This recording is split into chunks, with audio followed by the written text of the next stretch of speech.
Agora, gente, no rádio ou nas redes sociais, que a gente está ao vivo em todas elas, eu estou aqui com a médica, pediatra, patologista, professora da UFMT, o currículo é extenso. Ela é conselheira do Conselho Federal de Medicina, a doutora Natasha Sliesaren, com nome bastante conhecido nosso também. E a doutora Natasha está aqui com a gente para falar sobre a síndrome mão-pé-boca. O que que acontece? Nos últimos dias, tem se observado em diversos estados brasileiros e também aqui em Cuiabá. Hoje também houve confirmação de um caso em Primavera do Leste, que é um surto dessa síndrome, que é uma infecção viral contagiosa muito comum em crianças menores de 5 anos. Doutora Natasha, quando a gente divulgou hoje a entrevista da senhora de manhã, através das nossas redes sociais, eu recebi diversos relatos de pais que estão com a criança nessa condição e vindo para cá agora à tarde, 4 horas da tarde, eu já recebi fotos e mais 5 relatos. Então, Cuiabá está tendo bastante casos. E aí eu gostaria então de começar perguntando para a senhora, isso é o que? É sazonal? Agora que essa síndrome começa a aparecer, gostaria que a senhora começasse explicando assim. Por que que esse vírus, ele começa a circular nesse período? É comum? Ele vai, né? Como é que se dá isso? Boa noite a todos, boa noite, ouvintes. Que prazer estar aqui com você. Eu espero também que a nossa conexão funcione muito bem. Tomara. Tomara. Eu estou falando com você daqui de Recife. Ah, eu achei que estava em São Paulo. Na verdade, eu estava em São Paulo, mas vim ontem aqui para Recife passar com uma grande amiga minha, que é pediatra aqui, neuropediatra, Sim. e a gente estava conversando sobre isso. E aqui em Recife, esse surto aconteceu no mês de junho, julho, de síndrome mão-pé-boca. Sim. A síndrome mão-pé-boca, ela é causada por um vírus da família dos enterovírus.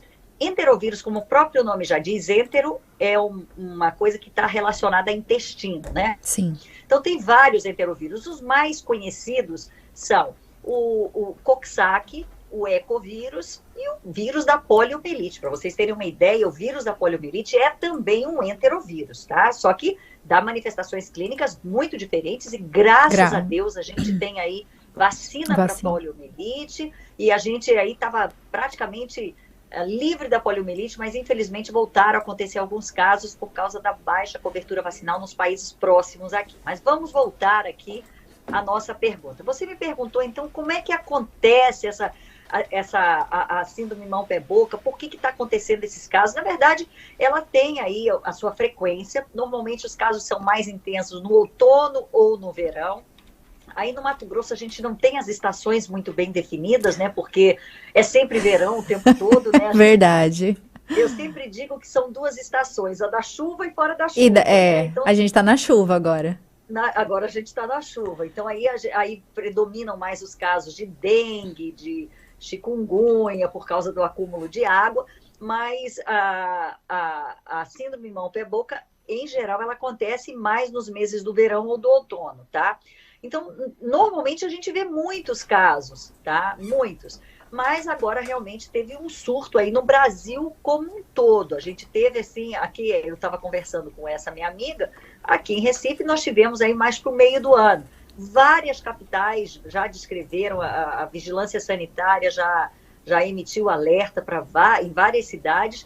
E eu não sei se você viu, essa semana também começaram a ter uns casos aqui em Recife, já tem um tempo, não foi essa semana, mas a Vigilância Sanitária de Minas Gerais já emitiu um outro alerta de que agora são lesões mais em tronco e membros, caracterizadas por prurido, então com muita coceira, acompanhada de febre, e que a gente não sabe ainda qual é o vírus. Mas voltando aí ao nosso Coxsackie, que é o vírus mais comum de dar a síndrome mão-pé-boca, ele é um vírus de transmissão fecal-oral, ou seja, se pega a partir das fezes, né, de pessoas contaminadas, mas também através de secreções respiratórias ou das vesículas que as pessoas têm.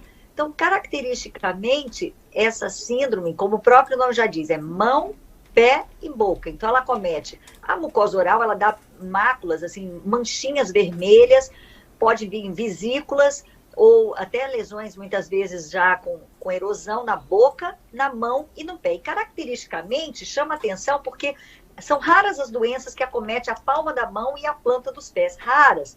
A sífilis é uma delas e a síndrome mão-pé-boca. Então, dá aquelas manchinhas vermelhas e, às vezes, vesículas na mão e no pé. E essas manchinhas, as vesículas, também são ricas nesses vírus. Então, a transmissão é muito fácil. Então, por isso que acaba tendo aí um número maior de casos. Para quem está nos acompanhando em imagens, o Mike está dividindo a tela aí. Enquanto a doutora Natasha estava explicando, a gente estava passando as fotos aí, dá até agonia, doutora Natasha. Estava passando algumas fotinhas das crianças com as mãozinhas, né? A boquinha toda cheia dessas bolinhas, né? Isso. Chegou uma pergunta aqui, doutora Natasha, questionando se adultos e adolescentes podem se contaminar através de uma criança que esteja contaminada ou se é só crianças. Não, ela é mais comum em crianças abaixo de 5 anos, como você já tinha referido. Mas adolescentes e adultos também podem adquirir essa doença, entendeu? Mas ela é caracteristicamente uma doença de criança. E a gente falou aqui dos enterovírus, do Coxsackie, que é o vírus mais comum de dar isso, especialmente Coxsackie A16, mas existem outros, tem pelo menos 15 tipos de Coxsackie, mesmo outros enterovírus também podem dar um quadro semelhante, né? Certo. Então, assim... E normalmente a gente não faz essa pesquisa em laboratório. O diagnóstico disso é clínico. É olhar, ver aquela boquinha, ver a mãozinha e o pezinho. E aí já fecha sabe. O diagnóstico. Entendi. Doutora, então a transmissão, para quem está nos ouvindo. Então, de repente, esses, né, os relatos que eu ouvi hoje, esses papais que estão com a criança que está acometida por esse vírus. Como é que se dá essa transmissão? Essa criança, então, necessariamente, ela vai ter que ficar isolada somente com os pais. Ela não pode ter contato com outras crianças. Exatamente. O ideal é que essa criança, então, começou a ter febre, porque normalmente não tem pródromos. O que são pródromos? São sintomas que a pessoa pode ter, a criança pode ter, antes de apresentar as lesões características. Normalmente já aparece a febre junto com essas lesõezinhas na boca, na mão e no pé. Isso é o comum. Certo. E aí, nesse caso, é não deixar a criança ir para a escola, deixar a criança mais isolada, porque realmente, como eu falei, transmite muito. E a transmissão é caracteristicamente fecal-oral, ou seja, então sai nas fezes, as fezes têm o vírus, e os vírus ficam por muito tempo nas fezes, às vezes até por mais de um mês, Nossa. até 10 semanas, ou seja, por mais de 2 meses, eliminando esses vírus nas fezes.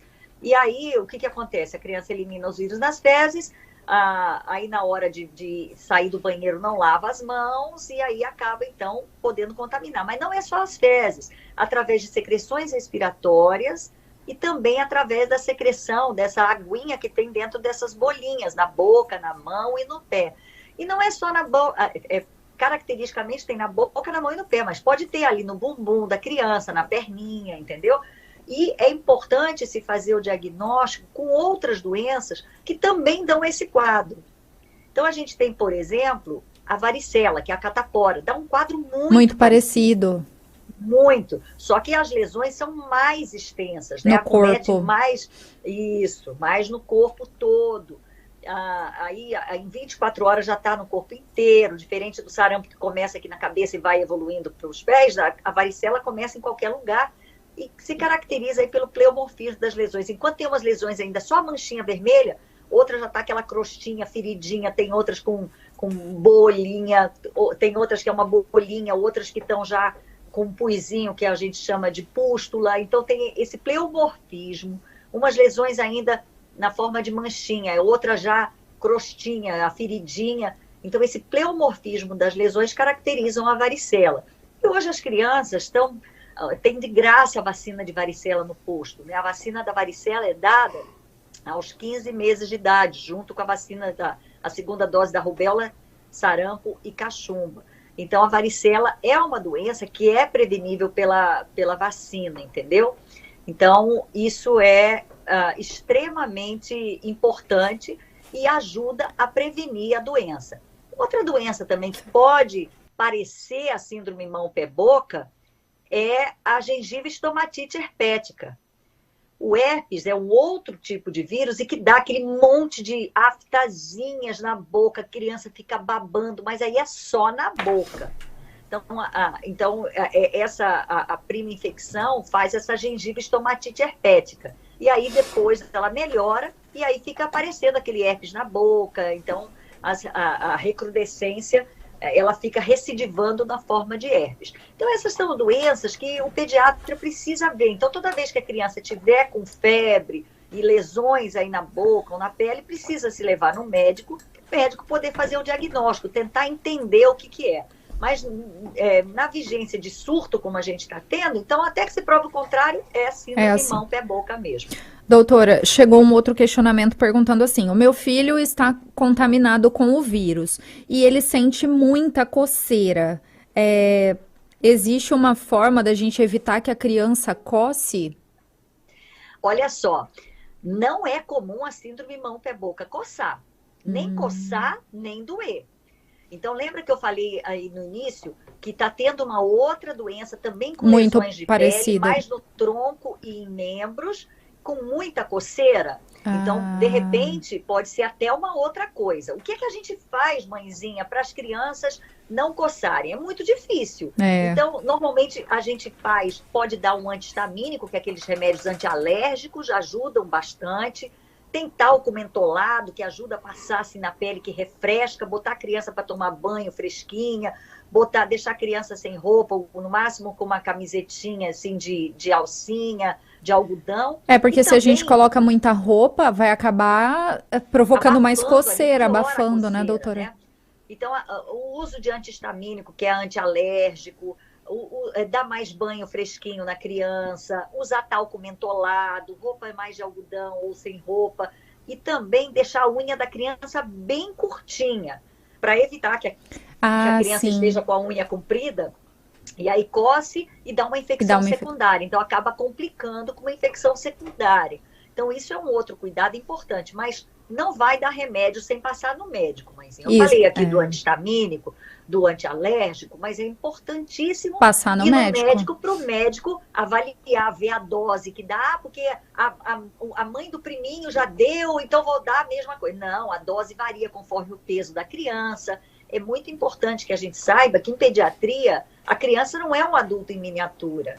A criança tem as suas particularidades e a dose dos remédios são calculadas baseadas no peso da criança. Claro. Então é importante a mãe ir no médico e avaliar a necessidade de um antihistamínico. Doutora, a Brena está fazendo uma pergunta, na verdade já tinha sido feita essa pergunta, mas eu vou perguntar para a senhora novamente para responder para ela, porque ela também deve ter começado a nos ouvir agora, e ela perguntou o seguinte, doutora, essa doença é para todas as idades?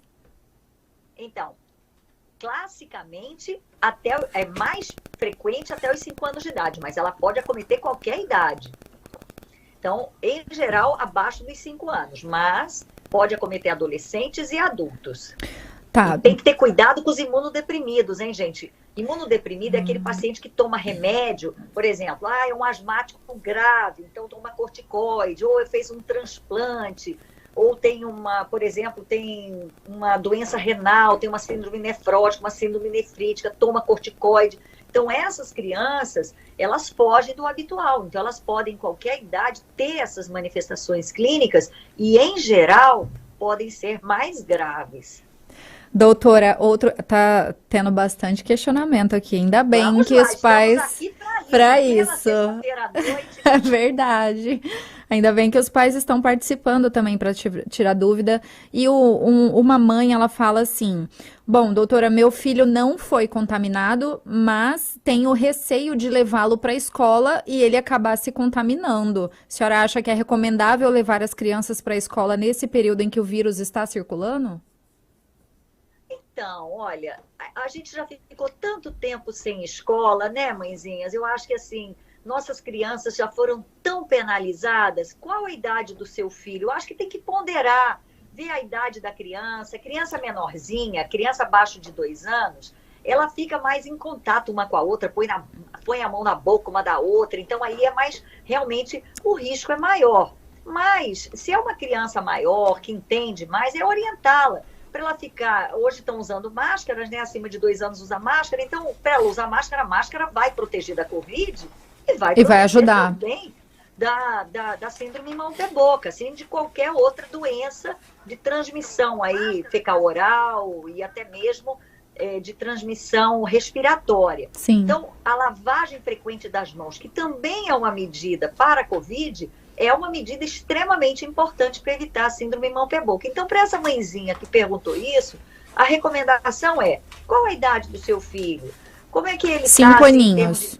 5 anos. Aninhos. Então, 5 anos já usa máscara, já tem entendimento. É dizer para ele estar lavando sempre as mãos, ir no banheiro lavar as mãos, ficar de máscara o tempo todo na escola. E eu realmente, assim, mãezinha, eu levaria as crianças para a escola, porque eles já ficaram muito tempo sem se socializar, sem encontrar os amiguinhos, e isso causa um prejuízo não só do ponto de vista acadêmico, mas também do ponto de vista emocional, psicológico. Abre para mim, tem como abrir o som da doutora? Doutora, eu vou ter que dar um tempinho, só vou trocar de fone, não sei, só um tempinho, Claro. porque meu fone começou a chiar e a gente vai trocar aqui para ver se dá uma melhorada. Eu continuo te escutando e te vendo Quem sabe faz ao perfeitamente. vivo, né? Assim, deixa eu isso aí, ver. quem sabe faz ao vivo. Eu tô Estamos ouvindo aqui só pra mono. isso. Só tô ouvindo mono, é assim mesmo? Vai ficar assim mesmo? Então tá, mas pelo menos tô ouvindo. Vamos lá, doutora. Eu queria perguntar também para a senhora, com relação a senhora até acabou de falar. Medidas praticamente, então, de prevenção e controle seriam justamente essas que a senhora está falando. No caso dos maiorzinhos, enfim, claro que os pequenininhos, se estiver na escolinha, as professoras vão ter que ter ainda mais esse cuidado. Mas o tá lavando as mãos, os brinquedos precisam ser higienizados também do uso comum dessas crianças dentro das creches. Na verdade, tem que ser higienizado, porque a gente está aí também vivendo uma A pandemia de Covid, verdade. Covid não acabou, minha gente. Muito pelo contrário, hoje a Agência Nacional de Saúde, a Anvisa, fez um alerta aí dessa nova variante. Essa cepa, a cepa dita aí Omicron, que entrou, agora temos 5 variantes de preocupação da Covid, né? As Variants of Concern, as VOC. A gente tinha 4 até hoje, e agora já temos a 5ª, que é essa variante Omicron, que é a B11529, que foi descrita aí em alguns países da África. Então, não podemos baixar a guarda, ainda mais porque as crianças ainda não foram vacinadas para a Covid. Então, nós temos que nos manter atentos. Então, todos os cuidados para a Covid valem também para muitas doenças de transmissão respiratória, e como a síndrome mão-pé-boca, além da transmissão fecal-oral, pode ser por secreções respiratórias, por essas secreções das lesões, então elas são válidas também. Então, aí envolve a lavagem frequente das mãos, a utilização aí a frequência com que se lava, né? Lavar os objetos com que a criança tá brincando, evitar de colocar a mão na boca. São essas medidas mesmo. Então, a criança maiorzinha, a gente consegue orientar melhor. Agora, as crianças pequenas, abaixo de 2 anos, realmente é bem mais difícil. Mas, gente, olha, é uma doença de transmissão, de grande transmissão, mas não precisa ter pânico. Benigna, uma doença altamente benigna. Os sintomas, geralmente, aí, após de 2 a 5 dias após o contato com o vírus, a criança começa a manifestar a doença, em 7 a 10 dias ela está ótima. Não costuma evoluir de maneira grave. A complicação frequente são pode ter aí, frequente não, mas pode ter aí quadros mais graves, mas são extremamente raros e geralmente causadas por outros enterovírus que não o Coxsackie A16, que é o mais frequente. Doutora, chegou um outro questionamento de uma outra mãezinha que ela pergunta se a criança que está contaminada, como a senhora já explicou, de todos esses cuidados, se é necessário trocar a roupa de cama, fronha e lençol que a criança dorme todos os dias. Então, aquelas vesículazinhas, quando elas arrebentam, elas são cheias de vírus, entendeu? Mas o vírus não consegue, o vírus é um parasita intracelular obrigatório. Ele não fica muito tempo nas superfícies. Então, assim, não existe essa recomendação formal de trocar esses lençóis, isso assim, quando a criança dormir, não. Para não expor a criança de novo aquilo. Não existe essa necessidade, não. Tá. A Brena fez outro questionamento, perguntando se a criança que pegou uma vez, ela pode pegar de novo? Pode. Todo ano? Na verdade, não, porque a criança vai crescendo e os anticorpos vão se amadurecendo, tal. Então, a criança fica mais... menos vulnerável. ela fica menos vulnerável, exatamente. E aí ela vai crescendo, ela vai tendo aí não só anticorpo, mas também imunidade celular que a protege, né? Mas essa é uma doença que a pessoa pode pegar mais de uma vez, mas não é comum, viu? Normalmente é uma vez só que se tem, mas pode acontecer. Certo. Doutora Natasha, para quem está nos ouvindo, alguma outra recomendação ou outro alerta que seja importante para todas as mamães aí que estão sintonizadas então, eu acho nesse que momento? o grande alerta que se faz é o seguinte: está acontecendo essa doença, é uma doença benigna, é uma doença comum, relativamente comum entre as crianças. Existe uma outra doença também chamada herpangina, que também é por um enterovírus, também é um Coxsackie, ele dá lesões ali no palato, e as crianças têm tudo um quadro meio parecido, é febre, dor na garganta. Não ficar apavorado, é uma doença de evolução benigna, não automedicar, é Procurar o importante que não médico. se automedique, não use ácido acetilsalicílico, aspirina para dar para a criança, leve no médico, e assim, não é comum que se coce. Então, assim, se estiver coçando, pode ser inclusive essa outra doença que já foi alertada, aí que começou aqui em Recife, inclusive, que já foi alertado por algumas vigilâncias, aí em Mato Grosso ainda não teve esse alerta. Porque a síndrome de mão-pé-boca não costuma coçar. Mas a medicina não é uma ciência exata. Sim. Então, a gente fica com essa orientação também. Então, quais as orientações? Mãezinhas e paizinhos, não fiquem assustados. É uma doença benigna, é uma doença que acontece todo ano, mas realmente esse ano tem aí um aumento do número de casos. Quando isso acontece, a gente chama de surto, tá? Procurem...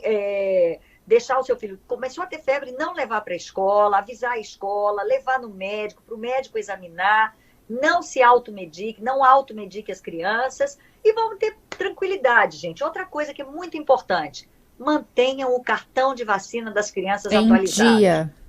Importantíssimo, porque, como eu falei, a varicela ou catapora é uma doença que acontece e que parece com síndrome mão-pé-boca. É causada pelo vírus da varicela zoster, é outro vírus, mas o quadro pode ser semelhante. Se já deu a vacina para varicela, a chance de ser varicela é muito menor. A gente tem tido baixíssimas coberturas vacinais, nós pediatras estamos muito preocupados, porque depois da Covid, né, doutora, diminuiu demais. Acontecer, poliomielite fora daqui, entendeu? Então, assim, a gente... está preocupado porque doenças que estavam praticamente... o Brasil estava praticamente livre e voltaram a acontecer por causa das baixas coberturas vacinais. Então, mãezinhas e paizinhos, vão aproveitar, levar as crianças para atualizar a carteira de vacina. Outra coisa super importante, dar leite materno. Então, a mãe que está amamentando, continue amamentando, porque o leite materno contém anticorpos, contém células que protegem o seu bebê, até que ele, então, tome a vacina para determinadas doenças. Todas as doenças que a mãe já teve, ou vacina que a mãe já tomou, ela passa pelo leite materno e protege o bebê. Então, são medidas extremamente comuns, simples, e que fazem uma grande diferença na vida das crianças. Tá aí, então tá aí, ó, mamães e papais... Tivemos uma super aula aqui da doutora Natasha Slitsarenko. Eu vou conversar com a Sandra, gente. Sandra é assessora da doutora, tá assessorando a doutora Natasha. Eu vou combinar com a Sandra para a gente marcar para a próxima semana, bater um papo com a senhora novamente, mas aí agora para trocar o assunto, para a gente falar dessa nova variante, porque a gente tem recebido várias dúvidas também dos nossos ouvintes e a gente bater um papo sobre ela. Sabemos que ainda está em estudo e tudo mais, mas já gerou preocupação em boa parte aí da Europa. Tem bastante coisa para falar. Eu estou à disposição, eu agradeço aí a oportunidade de estar aqui conversando com vocês na Rádio Conte, que é uma rádio realmente que tem aí muita penetração, com muitos ouvintes. Eu fico muito feliz de participar aqui do programa. Eu, como médica, patologista clínica e pediatra, estou aqui para realmente contribuir, para dar a informação correta, para não alarmar os pais, mas para deixar assim... apenas com cuidados, entendeu? Sim. Não precisa de alarde nenhum, de alarme nenhum, não é uma doença grave, mas precisa estar atento. É verdade. E eu me coloco inteiramente à disposição. Obrigada, doutora Natasha, excelente final de semana E muito obrigada mais uma vez pela disponibilidade, né? Nos atender 6h42, eu não sei se Recife é uma hora a mais, mas, por exemplo, lá em Barra... 19h42. Aí, ó, 8 horas da noite, estamos botando o pé no seu sextou. Mas muito obrigada. Não, mas não tem problema. Para falar sobre saúde, para divulgar informação de saúde, especialmente para as nossas crianças, eu não tenho hora. É sábado, Que bom. final de semana, de madrugada, eu estou sempre à disposição. A gente agradece. Um abraço para a senhora e tudo de bom. Até semana que vem, então. Até semana que vem. Sextou. Agora sextou. Um abraço. Gente, eu entrevistei aqui a doutora Natasha Sliesarenko. Ela é médica, pediatra, patologista, professora da UFMT e conselheira do Conselho Federal de Medicina. Então tá aí todas as orientações, papais. Não se desesperem, mantenham os cuidados e leve os pimpolhos aí para a escola normalmente, tá bom?